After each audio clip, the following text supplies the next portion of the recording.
Problem ఉంది vote ఏదైనా ఉంటే కూడా నెంబర్ ఇస్తారు, వాళ్ళు ఫోన్ చేసి కూడా ఎస్ఐతో మీరు ఏ దానికి టెన్షన్ ఉండదు. నేను కూడా మన వాళ్ళే ఇబ్బంది ఏం లేదు. అలాంటి మన వాళ్ళు ఆడ చికెన్ ప్రొఫెసర్ వచ్చింది.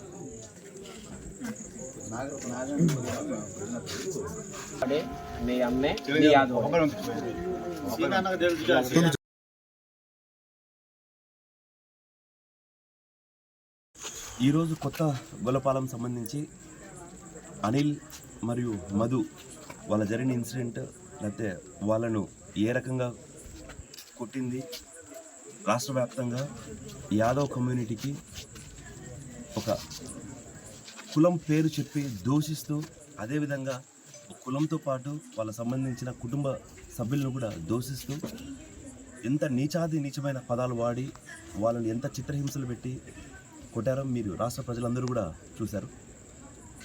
ఇదే నారా చంద్రబాబు నాయుడు గారు PP3 కింద తీసుకున్న ఒక విలేజ్, దత్తకు తీసుకున్న విలేజ్, ఆ విలేజ్కు గొర్రెలు తీసుకెళ్తే, మేతకు తీసుకెళ్తే ఒక కాస్ట్ సాకు చెప్పి, బలహీన వర్గాలని చెప్పి, ఒక యాదవ గొల్ల కమ్యూనిటీ అని చెప్పి వాళ్ళని చితకబాది, అంటే చావు బ్రతుకుల మధ్య ఎంత ఘోరంగా కొట్టారో మనం అందరూ చూసాం. అంటే రాష్ట్ర ముఖ్యమంత్రి ఒక విలేజ్ను దత్తత తీసుకున్న విలేజ్లోనే ఒక బీసీలకు రక్షణ లేకపోతే ఈ రాష్ట్ర వ్యాప్తంగా ఇంకా బీసీలకు ఏం రక్షణ ఉంటుంది అనేసి సూటిగా ఈరోజు ఈ కుటుంబం సాక్షిగా ఈ కుటుంబ ప్రభుత్వాన్ని నిలదీయడం జరుగుతుంది. ఇవన్నీ కూడా పక్కన పెడితే ఈరోజు నాకు ఒక తమ్ముడు లాంటి అనిల్ కావచ్చు, లేకపోతే మధు కావచ్చు, వీళ్ళ హాస్పిటల్ కూడా నేనే ప్రత్యేకంగా వీళ్ళకి ఫోన్ చేసి సంబంధించిన పోలీసు అధికారులతో మాట్లాడి కేసు పెట్టాలని చెప్పి, దెబ్బలు తిన్న వీళ్ళపైన కూడా కావాల్సిగా కౌంటర్ కేసు ఫైల్ చేసి సిఐ గారు ఎంత ఘోరాతి ఘోరంగా మా వాళ్ళను హింసిస్తున్నారంటే ఈరోజు మరొకసారి సాక్షి. ఈరోజు వీళ్ళను కలిసి పరామర్శించి వీళ్ళకి ఏ కష్టం వచ్చినా నేను ఉంటాను, మీకు ఏం ఇబ్బంది పడద్దు అని చెప్పాలని ఈరోజు వస్తే, నేను రాకముందే 20 నిమిషాల ముందే పోలీసులు ఇక్కడికి వచ్చి సిఐఎస్ఐ వాళ్ళు వచ్చి వీళ్ళ కుటుంబం దగ్గరకు వచ్చి బెదిరించి, అదేవిధంగా రాత్రి 7:30, 8, 9 గంటలప్పుడు ఇంట్లో కుటుంబ సభ్యులు పిల్లలు ఉంటే పోలీసు ఇక్కడికి వచ్చి వాళ్ళను ఏ విధంగా వేధిస్తున్నారో మనం కళ్ళారా చూస్తాం. మీరు ఎవిడెన్స్ తీసుకోవాలంటే వాళ్ళ తెల్లవారుజామున ఫోన్ చేయొచ్చు, 10 గంటలకు ఫోన్ చేయొచ్చు, స్పాట్లో తీసుకోవచ్చు, వాళ్ళని అడగచ్చు, ఏం జరిగింది ఎవిడెన్స్ తీసుకోవచ్చు.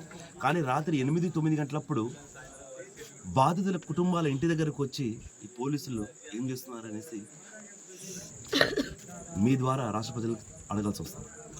ఇదే సమయంలో కలెక్టర్ గారికి ఫోన్ చేశాను. కలెక్టర్ గారు 8:30 బిజీగా ఉన్నారన్నారు. సరే, ఓకే, బిజీగా ఉండొచ్చు, అందుకోసమే కలెక్టర్ గారు ఇన్ఫర్మేషన్ కూడా పాస్ చేయడం జరిగింది. అదేవిధంగా ఈరోజు మా వాళ్ళు గొర్రెలు కాసుకొని వేరే గ్రామాలకు వెళ్ళినా కూడా అక్కడ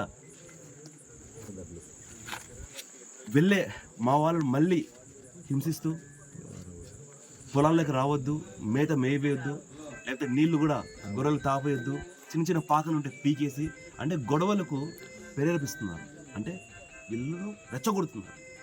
మీరు ఎంత రెచ్చగొట్టినా ఏం చేసినా కూడా మేము నీతికి నిజాయితీకి సహనానికి మారుపేరు మా యాదవ్ కుటుంబం. మేము మా జోలికి వస్తే తప్పితే మేము ఎవరి జోలికి పోము. మీరు ఈ కులం చూసుకొని ఏదైనా బెదిరించాలంటే ఇక్కడ తగ్గే వాళ్ళు ఎవరు లేరు. వీళ్ళ కుటుంబాలకు అందరికీ ఒక తమ్ముడు మాదిరి రమేష్ యాదవ్, అదేవిధంగా మా పార్టీ వైఎస్ఆర్సీపీ పార్టీ మా జగనన్న, అదేవిధంగా మా YSRCP party BCCL working president కానీ ప్రెసిడెంట్స్కి అందరం తోడుగుంటామని చెప్పేసి ఈరోజు ఈ పాత్రికేయ మిత్రుల సాక్షిగా తెలియజేయడం జరుగుతుంది.